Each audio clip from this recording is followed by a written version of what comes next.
రాష్ట్ర ప్రభుత్వం ప్రతిష్టాత్మకంగా ప్రారంభించిన భూభారతి చట్టంతో రైతులకు భూ సమస్యలు తొలగుతాయని జిల్లా కలెక్టర్ మను చౌదరి తెలిపారు.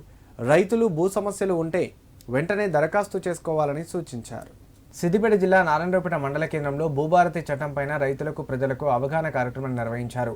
భూభారతిలో ఉన్నటువంటి చట్టాలపైన రైతులు అడిగిన ప్రశ్నలకు కలెక్టర్ సమాధానం చెప్పారు. ప్రతి రైతు భూ సమస్యలు ఉంటే ఈ అవకాశం వినియోగించుకోవాలని విజ్ఞప్తి చేశారు. ప్రభుత్వ ఆదేశాల మేరకు ఈ కార్యక్రమం నిర్వహించినట్లు తెలిపారు. రైతులకు ఎప్పుడూ అందుబాటులో ఉండి సేవ చేయడానికి సిద్ధంగా ఉన్నామన్నారు. కార్యక్రమంలో అధికారులు, రైతులు పాల్గొన్నారు. ఒక ముసాయిదా నమూనా డ్రాఫ్ట్ ఏదైతే ఉందో దాన్ని మనకి వెబ్సైట్ లో పెట్టి వివిధ వర్గాల ప్రజల నుంచి కావచ్చు, మేధావుల నుంచి కావచ్చు, దాని మీద సజెషన్స్ కానీ ఆబ్జెక్షన్స్ కానీ ఇంకే రకంగా దాన్ని బెటర్ చేస్తే బాగుంటుంది అనేది ఆన్లైన్ లో పెట్టడము, అదే విధంగా మనకి వివిధ ఆఫీసెస్ లో కూడా పెట్టడం జరిగింది.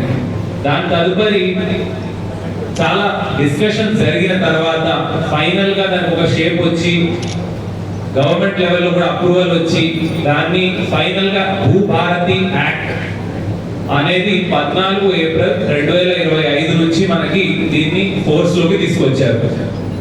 అయితే ఇందులో ప్రధానంగా చూసినట్లయితే మనకి కొన్ని అంశాలు ధరణి కంటే చాలా డిఫరెంట్ గా ఉన్నాయి.